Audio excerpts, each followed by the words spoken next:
তো আল্লাহ বলেন ইন্নাকা কাদিহুন ইলা রাব্বিকা কাদহান ফামুলাকি। হে মানুষ, তুমি তোমার রবের কাছে পৌঁছা পর্যন্ত কঠোর পরিশ্রম করতে হবে, তারপরে তুমি তোমার রবের সাক্ষাৎ পাবে। তার মানে এই দুনিয়াটা হচ্ছে পরিশ্রমের জায়গা। প্রিয় ভাইরা, এখানে পরিশ্রম না করলে সফলতার দেখা মিলে না। বাঁচতে হলে, সারভাইভ করতে হলে, টিকে থাকতে হলে আপনাকে পরিশ্রম করতে হবে। এই পৃথিবীতে কেউ কাউকে জায়গা করে দেয় না, এখানে জায়গা করে নিতে হয়। ঠিক কিনা বলেন? আপনি যদি পরিশ্রম করেন, পরিশ্রমে যে ঘাম ঝরে শরীর থেকে, পরিশ্রমের ঘামে জন্ম নেয় সফলতার বীজ। আপনি যখন হাড় ভাঙ্গা পরিশ্রম করবেন, এই পরিশ্রমে যে লোনা পানি বেরোবে, যে ঘাম বেরোবে, এই ঘামেই জন্ম নেয় সফলতার বীজ। এবং সফলতার কোনো শর্টকাট হয় না প্রিয় ভাইরা। অনেকে অল্পতে সফল হতে চায়, শর্টকাট খুঁজে, আছে না নাই? না, সফলতার জন্য আপনাকে লং কাটে যেতে হবে। ওখানে কোনো লিফট থাকে না, সিঁড়ি বেয়ে উঠতে হয়।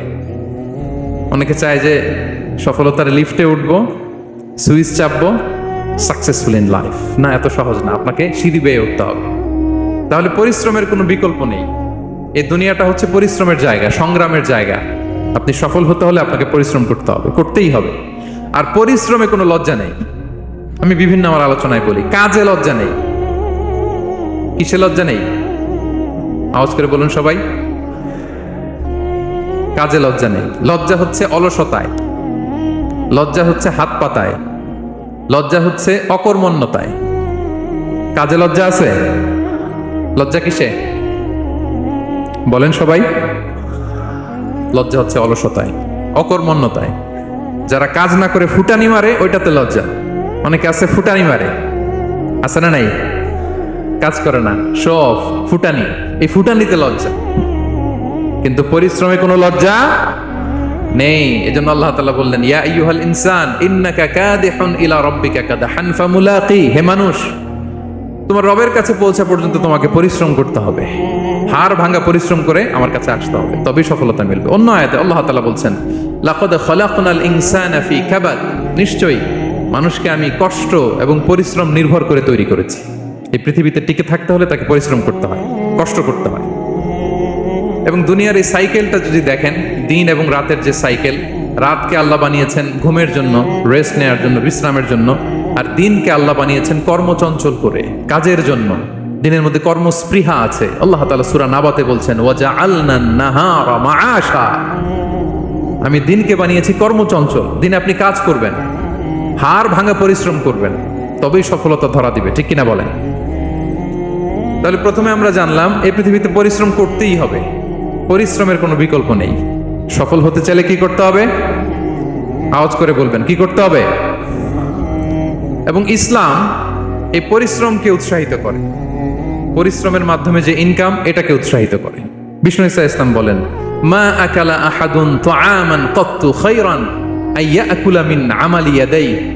মানুষ পরিশ্রম করে তার দুই হাত দিয়ে উপার্জন করে যে জীবিকা নির্বাহ করে, এর চেয়ে শ্রেষ্ঠ জীবিকা পৃথিবীতে আর নেই।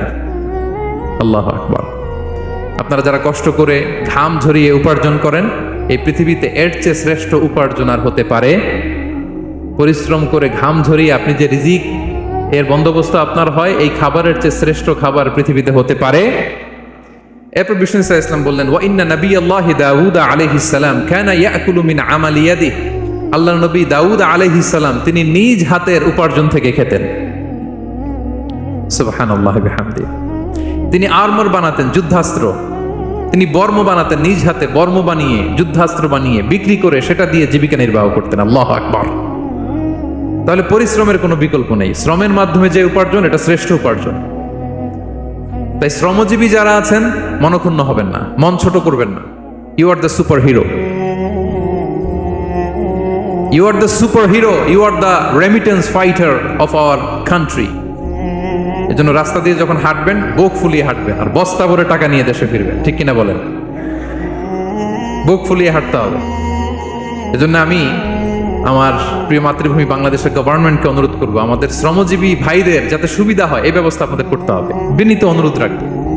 শ্রম মন্ত্রণালয়ে যারা দায়িত্বে আছেন, স্পেশালি তাদেরকে রিকোয়েস্ট করবো, আমাদের শ্রমজীবী ভাইদের যেন কোনো কষ্ট না হয়। কারণ তাদের পাঠানো রেমিটেন্সে সচল থাকে আমার দেশের অর্থনীতির চাকা।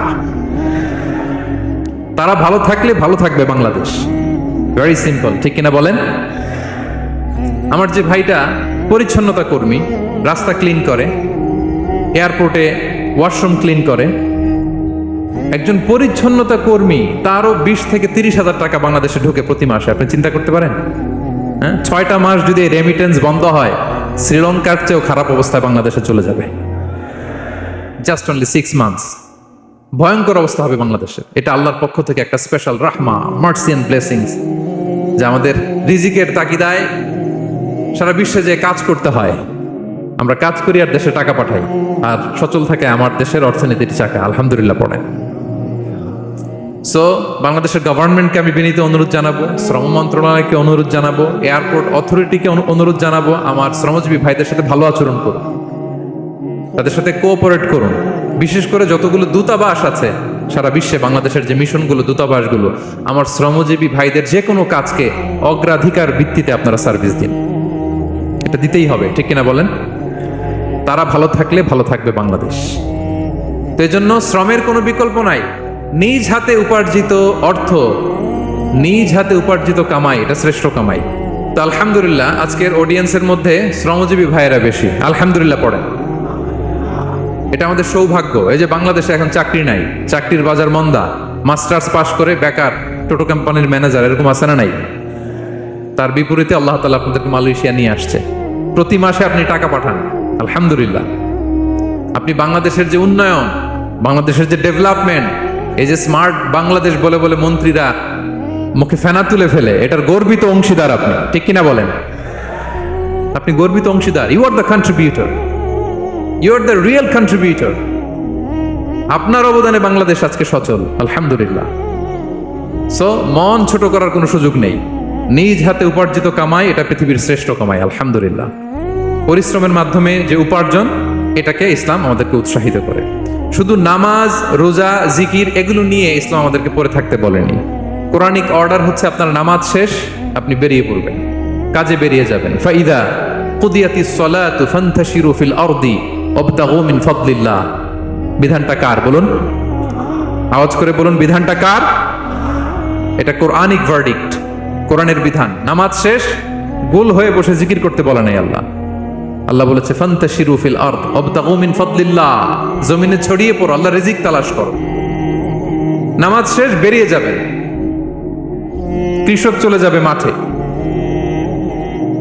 শ্রমজীবী চলে যাবে ফ্যাক্টরিতে, শিক্ষকরা চলে যাবে তাদের শিক্ষা প্রতিষ্ঠানে, কর্পোরেট ওয়ার্ল্ডের লোকেরা চলে যাবে তাদের প্রতিষ্ঠানে। ডেভেলপমেন্ট করতে হবে, সিভিলাইজেশন করতে হবে।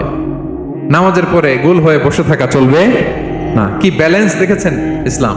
আজান হয়েছে তো মসজিদে আসো, নামাজ শেষ বেরিয়ে পড়ো, আলহামদুলিল্লাহ।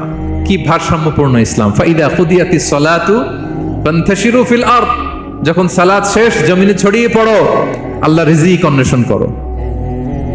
তাহলে শুধু নামাজ রোজার মধ্যে ইসলাম নয়, আপনাকে কর্মঠ হইতে হবে, পরিশ্রম করতে হবে, হাড় ভাঙা পরিশ্রম। বিশ্বনবী সাল্লাল্লাহু আলাইহি ওয়াসাল্লাম অত্যন্ত পরিশ্রমী ছিলেন। He started his first career as a shepherd. সুবহানাল্লাহ। ওনার প্রথম ক্যারিয়ার উনি রাখাল হিসেবে শুরু করেছেন। রাখালরা যে কাজ করে, অর্থাৎ মরুভূমিতে ভেড়া, মহিষ, ভেড়া, ছাগল, তারপর বকরি, দুম্বা, এই চরানোর কাজগুলো দিয়ে বিষ্ণু সাল্লাল্লাহু আলাইহি ওয়াসাল্লাম তার ক্যারিয়ার শুরু করেছেন এজ এ শেফার্ড। বিষ্ণু সাল্লাল্লাহু আলাইহি ওয়াসাল্লাম বলেন, সহিহ বুখারীর বর্ণনা, মা বাআসাল্লাহু নাবিয়্যান ইল্লা রাআল গানাম।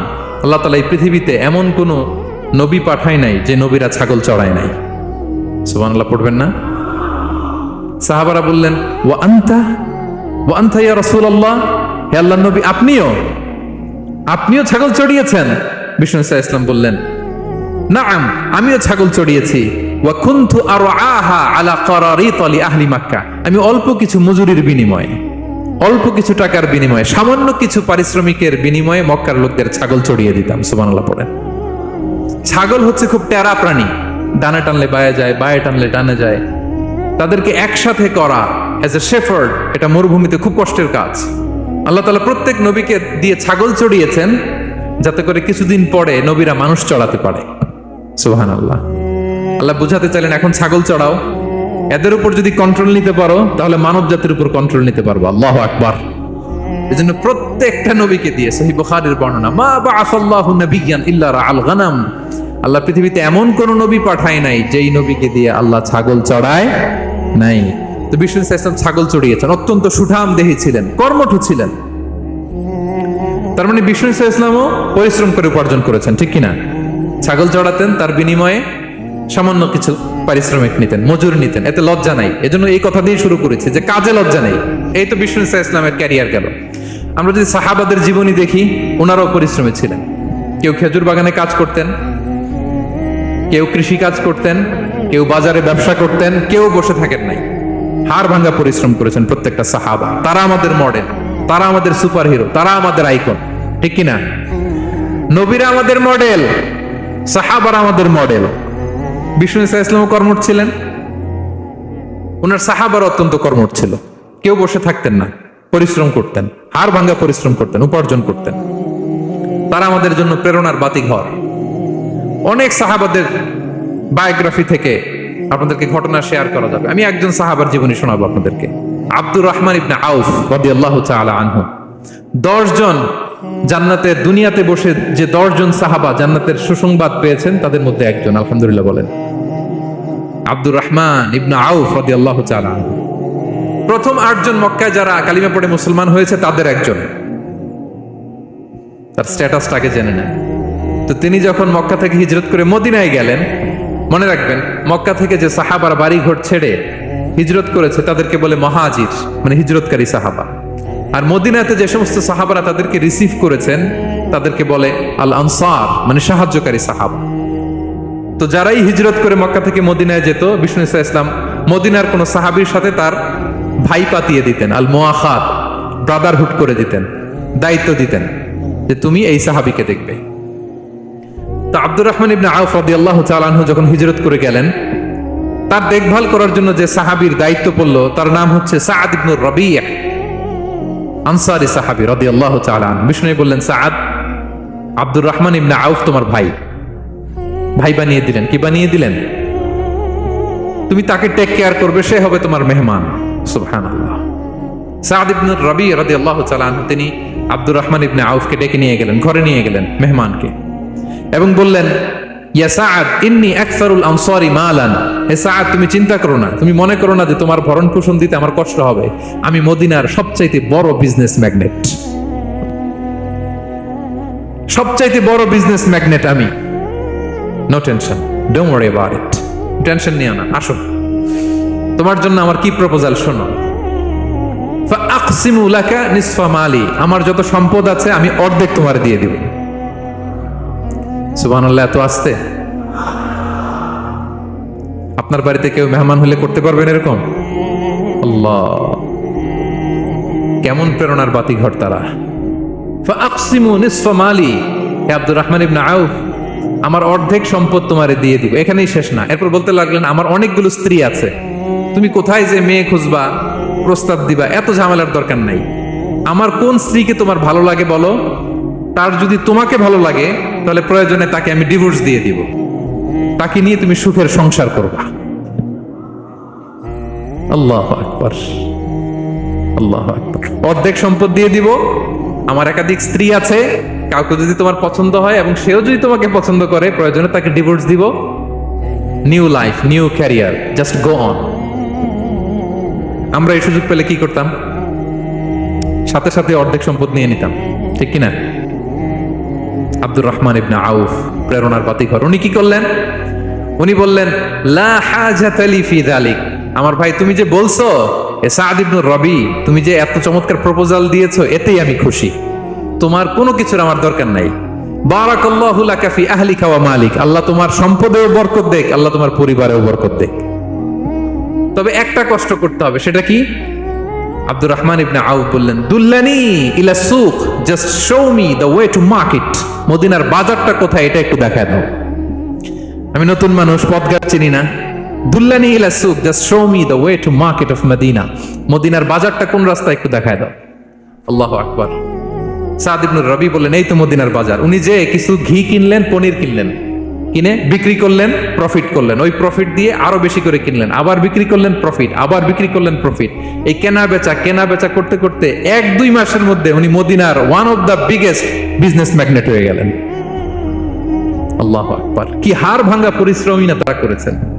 একেবারে রেডি ক্যারিয়ার ছিল। গেলাম, সবচেয়ে বড় বিজনেসম্যানের অর্ধেক সম্পত্তি পেয়ে গেলাম। He didn't accept the ready career, rather he made his own path with his own endeavor. নিজের চেষ্টায়, নিজের পরিশ্রমে, নিজের ঘাম ঝরিয়ে নিজের ক্যারিয়ার তৈরি করেছেন। চিল্লায় বলেন ঠিক কিনা? This is the biography of Abdul Rahman ibn Auf radiyallahu ta'ala anhu. সাহাবারা কতটা পরিশ্রম করেছেন, তার মানে বিশ্বনবী পরিশ্রমী ছিলেন, সাহাবারা পরিশ্রমী ছিলেন। এবং বিষ্ণু ইসা ইসলাম পরিশ্রম করতে বলতেন সবাইকে, হাত পাততে নিষেধ করতেন, কারণ দারিদ্রতা বড্ড ভয়ঙ্কর। দারিদ্রতা যার আসে সে বোঝে।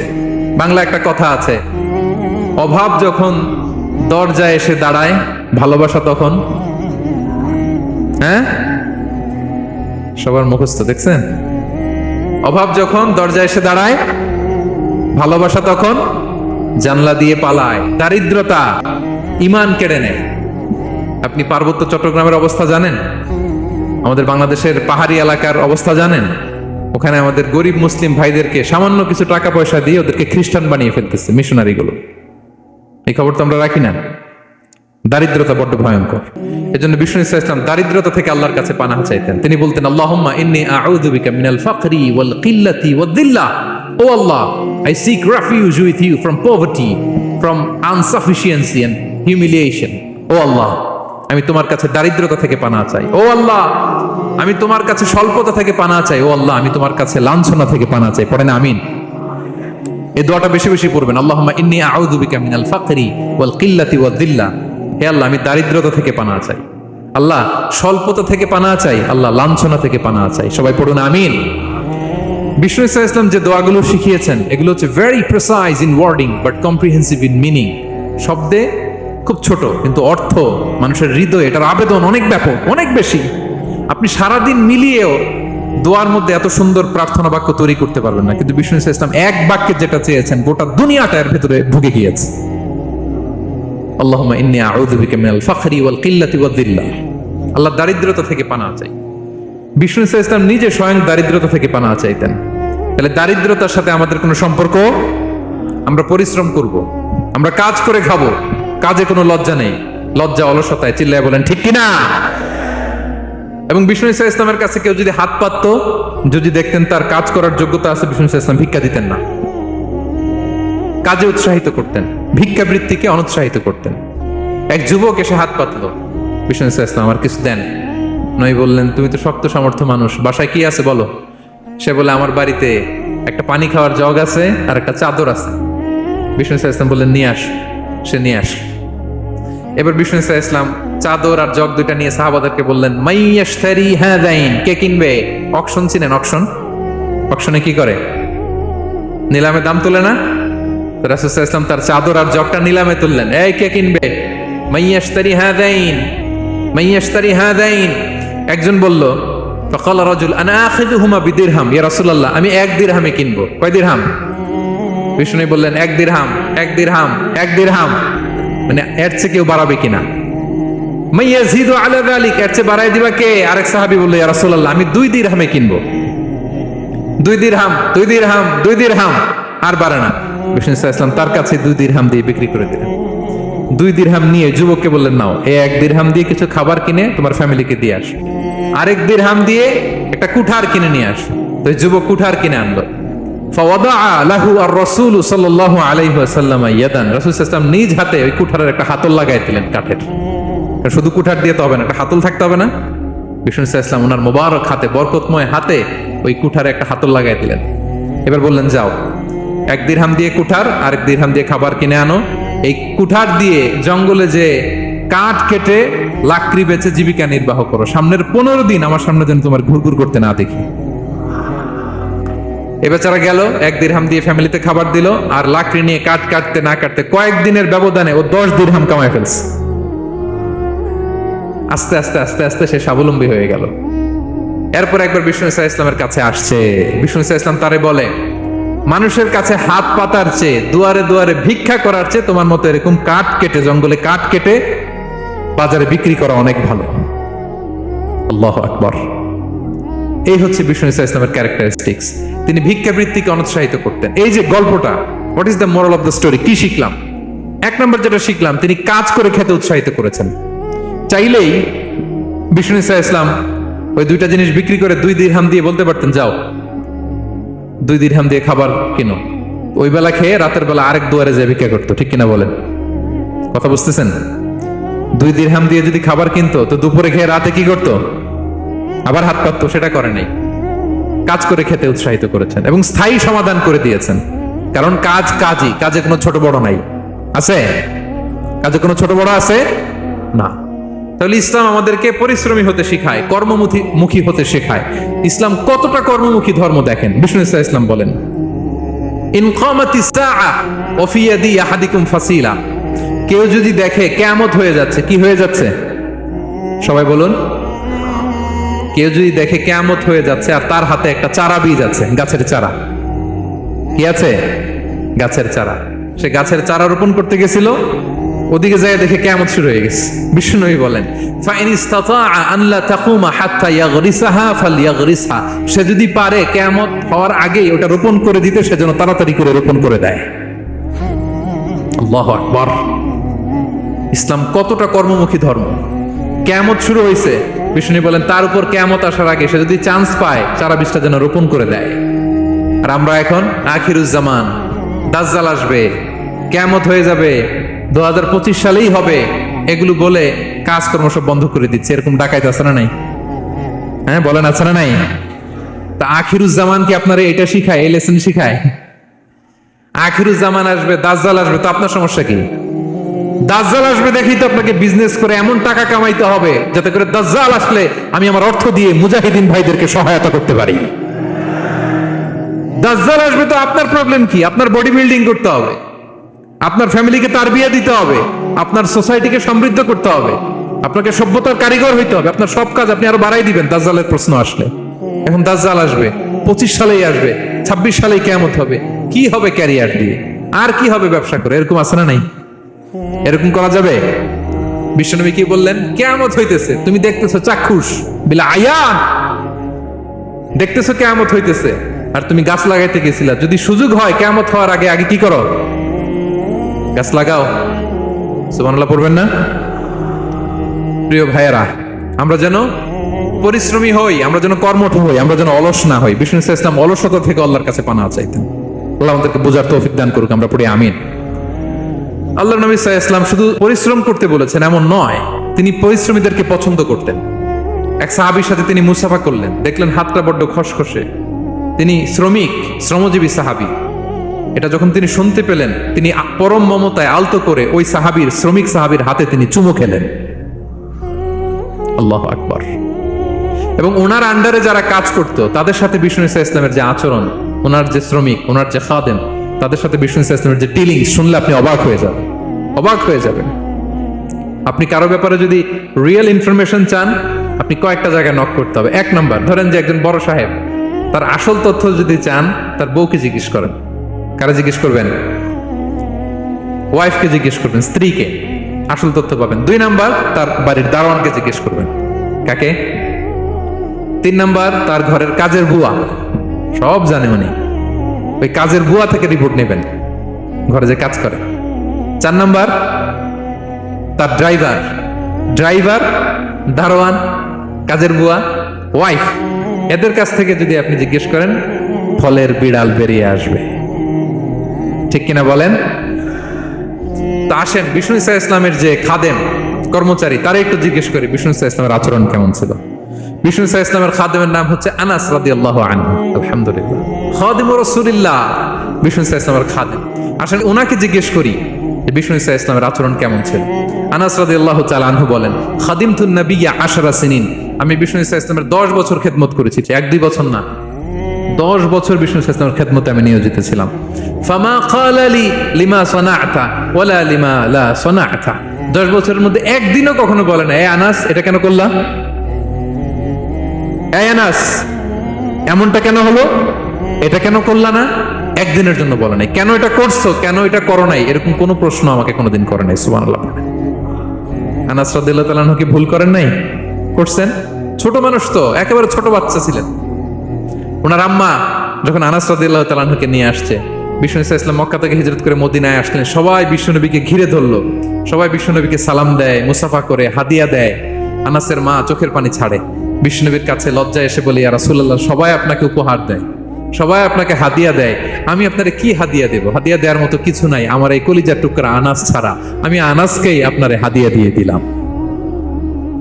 ইয়াখদুমুকা ইয়া রাসূলুল্লাহ, হে নবী, আনাস আপনার খেদমত করবে, আপনার অজুর পানি এনে দিবে, আপনার মেসওয়াকটা এনে দিবে, আপনার জুব্বাটা এনে দিবে। আমি আমার কলিজার টুকরা, আমার নাট ছেঁড়া ধন আনাসকেই আপনারে উপহার দিয়ে দিলাম।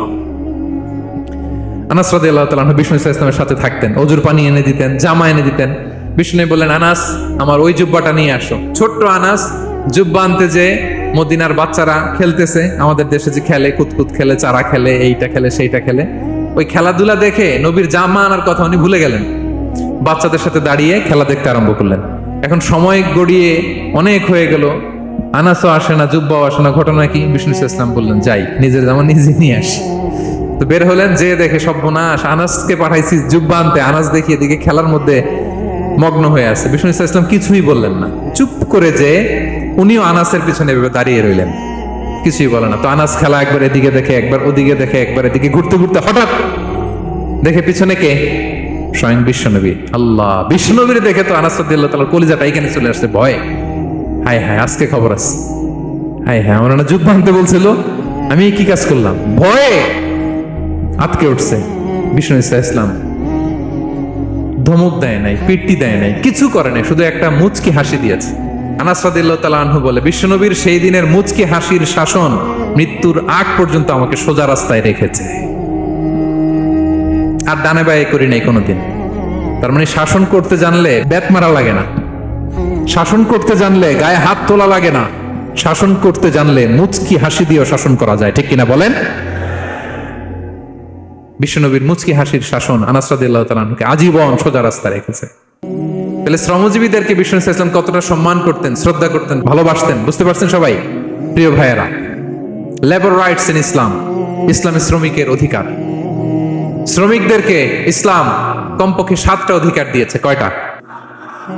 1 নাম্বার, ইসলাম একজন শ্রমিককে প্রথম যে অধিকারটা দিয়েছে সেটা হচ্ছে কাজ শেষে, শ্রম শেষে তার পারিশ্রমিকের অধিকার, মজুরি পাওয়ার অধিকার, কাজ শেষে বেতন পাওয়ার অধিকার। কাজ করেছেন তো আপনি বেতন পাবেন, এটা আপনার অধিকার। বেতন বা পারিশ্রমিক এটা একটা কর্মজীবীর অধিকার। আপনার কোম্পানির মালিক যে আপনার বেতন দেয়, এটা কি দয়া করে? করুণা। তো এটা যদি করুণা হয়, সে যে আপনার কাজ করে দেয়, এটাও তো করুণা, এটা তো আর বড় করুণা। কি বলেন? আপনি যে স্যালারি পে করেন, এটা যদি করুণা হয়, সে যে পরিশ্রম করে, সে তো আর বড় করুণা করে আপনারে, তার কারণে তো আপনার কোম্পানি টিকে আছে, ঠিক কিনা বলেন? তাহলে এটা করুণা নয়, এটা শ্রমিকের অধিকার। এবং বিশ্বনবী সাল্লাল্লাহু আলাইহি ওয়াসাল্লামের সেই ঐতিহাসিক বাণী, তিনি বলেছেন, আতুল আজিরা আজরাহু ক্বাবলা আন ইয়াজিফা আরাকু, ঘাম শুকিয়ে যাওয়ার আগে শ্রমিককে তার পারিশ্রমিক বুঝিয়ে দাও। সুবহানাল্লাহ, বিশ্বনবীর ঐতিহাসিক বাণী। এখন জাতিসংঘ আমাদেরকে শিখায় যে শ্রমিকের মজুরি দিতে হবে, অন টাইমে দিতে হবে, স্যালারি দিতে হবে, এই করতে হবে, সেই করতে হবে। মানবাধিকারের কর্মীরা আমাদেরকে শিখায়, তারা শিখানোর 1500 বছর আগে বিষ্ণু ইসলামের ঐতিহাসিক বাণী, তিনি বলেছেন, আতুল আজিরা আজরাহু ক্বাবলা আন ইয়াজিফা আরাকু, শ্রমিকের ঘাম শুকাবার আগে তার মজুরি পেমেন্ট করে দাও। সুবহানাল্লাহ বিহামদিহি। ঘাম শুকিয়ে যাওয়ার আগে মানে অন টাইম, দ্রুততম সময়ে শ্রমিককে তার মজুরি দিয়ে দাও, তার বেতন দিয়ে দাও। যারা শ্রমিককে তার পারিশ্রমিক অন টাইমে দেয় না, স্যালারি অন টাইমে পে করে না, টালবাহানা করে, গরিমসি করে, তাদের ব্যাপারে বিষ্ণু ইসলাম কি বলেন? বিষ্ণু বলেন, 3 শ্রেণীর ব্যক্তি, সালাসাতুন আনা খাসমুহুম ইয়াউমাল কিয়ামা, 3 শ্রেণীর ব্যক্তির বিরুদ্ধে আমি বিশ্বনবী কিয়ামতের দিন আল্লাহর কাঠগড়ায় মামলা দায়ের করব। আমি বিশ্বনবী 3 শ্রেণীর ব্যক্তির বিরুদ্ধে আমি বিশ্বনবী আল্লাহর সুপ্রিম কোর্টের কাঠগড়ায় মামলা দায়ের করব। এর মধ্যে 1 শ্রেণীর ব্যক্তি হচ্ছে রাজুলুন ইস্তাআজারা আজিরান ফাস্তাওফা মিনহু ওয়া লাম ইউতিহি আজরা, কোন ব্যক্তি যে শ্রমিক নিয়োগ দেওয়ার পরে তার কাছ থেকে কাজ বুঝিয়ে নিয়েছে কিন্তু তাকে তার প্রাপ্য বুঝিয়ে দেয়নি। এরকম ডাকাত আমাদের সমাজে আছে না নাই? কাজ ঠিকই বুঝে নিছে কিন্তু তার প্রাপ্যটা বুঝিয়ে দেয়। বিশ্বনবী বলেন, তার বিরুদ্ধে আমি মামলা দায়ের করব। প্রিয় ভাইরা, বুঝে থাকলে উত্তর দেন। বিশ্বনবী যার বিরুদ্ধে মামলা দায়ের করবে তার জান্নাত তো একেবারে ডাইরেক্ট, তাই না? সুন্দর বলছে একজন, তার কোনো জামিন নাই, ঠিক কিনা বলেন? বিশ্বনবী যার বিরুদ্ধে মামলা দায়ের করেছে তার জান্নাতে যাওয়া তো দূর কি বাত, সে জান্নাতের ঘ্রাণও তার নাকে ঢুকবে না, চিল্লায় বলেন ঠিক কিনা? এই জন্য খবরদার, শ্রমিককে তার শ্রম নেয়ার পরে তার পারিশ্রমিক দিয়ে দেন, তার ঘাম শুকিয়ে যাওয়ার আগে, মানে অন টাইম। এটা নিয়ে কোনো টাল বাহানা করা যাবে তাহলে বিশ্বনবী তার বিরুদ্ধে মামলা দায়ের করবে। তার মানে 1 নম্বর অধিকার বুঝে পাইছেন? আপনি যে কাজ করেন, কাজের বিনিময়ে যে পারিশ্রমিক পান, যে স্যালারি পান, এটা আপনার অধিকার। এটা করুণা নয়, এটা অনুকম্পা নয়, এটা কোনো দয়া নয়, ইটস ইউর রাইট। এটা আপনার অধিকার। আওয়াজ করে বলুন তো, গলা ফুলিয়ে, এটা আপনার কি? 2 নাম্বার, একটা শ্রমিককে ইসলাম যে অধিকার দেয় সেটা হচ্ছে চুক্তি মাফিক সকল সুযোগ সুবিধা প্রাপ্তির অধিকার। অর্থাৎ একজন এমপ্লয়ার যখন তার এমপ্লয়িকে নিয়োগ করে, একটা এমপ্লয়মেন্ট কন্ট্রাক্ট থাকে না? এমপ্লয়মেন্ট কন্ট্রাক্ট বুঝেন তো? একটা চুক্তিপত্র থাকে, এখানে ফিক্স করা থাকে ওয়ার্কিং আওয়ার্স, কয় ঘন্টা আপনি কাজ করবেন, আপনার জব স্পেসিফিকেশন, কি করবেন কি করবেন না, আপনার স্যালারির ব্যাপারে থাকে, কত স্যালারি দিবে, কখন দিবে, আবার আপনি ওভার টাইম করলে এক্সট্রা পে করবে, আপনি রেগুলার কাজ করলে ঘন্টায় per hour 20 ringgit, overtime করলে 40 রিঙ্গিট। তারপর আপনি কখন ব্রেক নেবেন, একটা ব্রেক থাকে না, যে এই টাইমে একটা ব্রেক দিতে হবে, এগুলো মিউচুয়াল আন্ডারস্ট্যান্ডিং এ এমপ্লয়মেন্ট কন্ট্রাক্টে থাকে। আপনি হলিডে কখন করবেন, ছুটি থাকতে হবে। টানা 7 দিন কাজ করানো যাবে বলেন? না, আন্তর্জাতিকভাবে এটা নিষিদ্ধ। টানা 7 দিন কোনো কাজ নাই, 1 দিন তার হলিডে থাকতে হবে, তার অ্যানুয়াল লিভ থাকতে হবে। Right to rest and leisure, বিশ্রামের একটা সময় লাগবে। এই যে 1 মে আন্তর্জাতিক শ্রমিক দিবস, এটা শুরু হয়েছে কিভাবে? ইউনাইটেড স্টেটস অফ আমেরিকার শিকাগোতে 1986 সালে এই কাজের বিরুদ্ধেই তারা আন্দোলন করেছিল। টানা 7 দিন তাদেরকে দিয়ে গাদার মতো খাটুনি খাটাতো, দাসের মতো তাদের সাথে আচরণ করা হতো। তারা আন্দোলন শুরু করেছিল, 8 জনকে গুলি করে নিহত করা হয়েছিল। সেখান থেকে এই মে দিবস। কিন্তু বিষ্ণু ঈসা ইসলাম 1500 বছর আগে এই শ্রমিকদের অধিকারের ব্যাপারে সোচ্চার ছিলেন, আলহামদুলিল্লাহ বলেন। তাহলে right to rest and leisure, UDHR, universal declaration for human rights, এগুলো সব নির্ধারিত আছে। তার মানে একজন শ্রমিকের 2 নম্বর অধিকার হচ্ছে চুক্তি অনুযায়ী সকল সুযোগ সুবিধা প্রাপ্তির অধিকার। আপনার চুক্তি করছেন, আপনি এটা এটা দিবেন, কিন্তু কাজের পরে আপনি ফ্যাসিলিটি দিচ্ছেন না, এটা করা যাবে বলেন? করা যাবে? আল্লাহর কোরআন কি বলছে শুনুন। আল্লাহর কোরআন বলে, ইয়া আইয়ুহাল্লাযীনা আমানু আউফু বিল উকুদ, O you who believe fulfil your contract, ও বিশ্বাসীরা তোমরা তোমাদের চুক্তি পূর্ণ করো। ওয়া আউফু বিল আহদি ইন্নাল আহদা কানা মাসউলা, তোমরা যে কমিটমেন্ট করেছো, যে কন্ট্রাক্ট করেছো, এই চুক্তি তোমরা পূর্ণ করো। তা না হলে কিয়ামতের কঠিন ময়দানে এই চুক্তির ব্যাপারে, কন্ট্রাক্টের ব্যাপারে, এই এগ্রিমেন্টের ব্যাপারে আপনারা জিজ্ঞেস করবে কে? তাহলে যা চুক্তি করেছেন সুযোগ সুবিধা, তাই আপনাকে দিতে হবে। মালিক ভাইয়েরা মনে থাকবে তো নাকি? এগ্রিমেন্টে যা যা বলেছেন, যা যা লিখে সিগনেচার করেছেন, তাই আপনাকে দিতে হবে। আদেশটা কার? সবাই বলুন। আপনি মন চাইলে হায়ার করবেন, এরপরের দিন ফায়ার করবেন, এরকম করা যাবে? হ্যাঁ, চাইলে হায়ার ফায়ার, মন যা চায় তা করবেন, এটা করা চলবে না। তাহলে 2টা অধিকার গেল। 3 নম্বর, একজন শ্রমিককে ইসলাম যে অধিকার দিয়েছে সেটা হচ্ছে সুন্দর আচরণ পাবার অধিকার। তিনি আপনার ফ্যাক্টরির ওয়ার্কার, আপনার স্টাফ, এজন্য যা মনে চায় তা আচরণ করবেন, দাসের মতো আচরণ করবেন। এটা করা যাবে? আওয়াজ করে বলেন, করা যাবে? বিষ্ণু ঈসা ইসলাম ইন্তেকালের আগে পুরা উম্মাকে 2টা বিষয় ওসিয়ত করেছেন। আওয়াজ করে বলুন তো কয়টা? 1 নম্বর হচ্ছে নামাজ। 1 নম্বর কি? আসসালাত। আসসালাত, রুহু বের হওয়ার আগে, ইন্তেকালের আগে বিষ্ণু বলেন আসসালাত, আসসালাত, নামাজ, নামাজ। উম্মতেরা নামাজের ব্যাপারে সতর্ক হও। 2 নম্বর তিনি বলেছেন ওয়ামা মালাকাত আইমানুকুম, তোমাদের অধীনস্থ যারা আছে তাদের ব্যাপারে সচেষ্ট হও, তাদের প্রতি সদয় হও, তাদের সাথে খারাপ আচরণ করো না। এটা কখন বলছেন? জুমার খুতবার সময়, সাহাবীদের সাথে গল্প করার সময়, বিবিদের সাথে আলোচনার সময়। কখন? Just right before his death. এখনই রুহু বেরোবে, ইন্তেকালের আগে তিনি বলেছেন উম্মতেরা আসসালাত, নামাজ, উম্মতেরা ওমা মালাকাত আইমানুকুম, তোমাদের কর্মচারীদের সাথে খারাপ আচরণ করো না। তাহলে 3 নাম্বার হচ্ছে শ্রমিকদের সুন্দর আচরণ পাবার অধিকার, তাদের সাথে খারাপ আচরণ করা যাবে না। বিষ্ণু ঈসা ইসলাম শ্রমিকদের রাইটস, অধিকারের ব্যাপারে এতটা সোচ্চার ছিলেন, বিদায় হজের মতো, বিদায় হজের যে বাণী, যে ভাষণ, এই ঐতিহাসিক ভাষণেও বাদ যায়নি শ্রমজীবীদের কথা। সুবহানাল্লাহ পড়েন। বিদায় হজের ভাষণে বিষ্ণু বলেছেন আরিকাকুম, আরিকাকুম আতইমুহুম মিম্মা তাকুলুন ওয়াকসুহুম মিম্মা তালবাসুন, খবরদার ও আমার উম্মতেরা, এই ভাষণের পরে আর বড় কোনো ভাষণ আমার পক্ষ থেকে তোমরা পাবে না।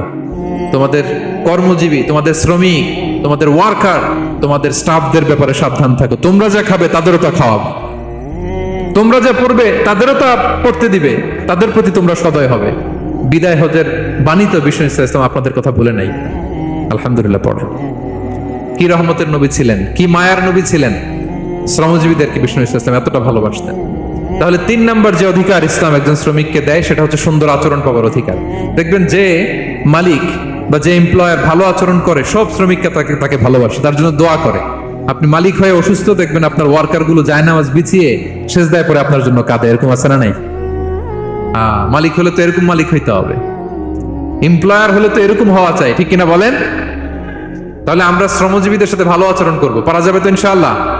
ইনশাআল্লাহ। 4 নাম্বার, কর্মক্ষেত্রে নিরাপত্তার অধিকার।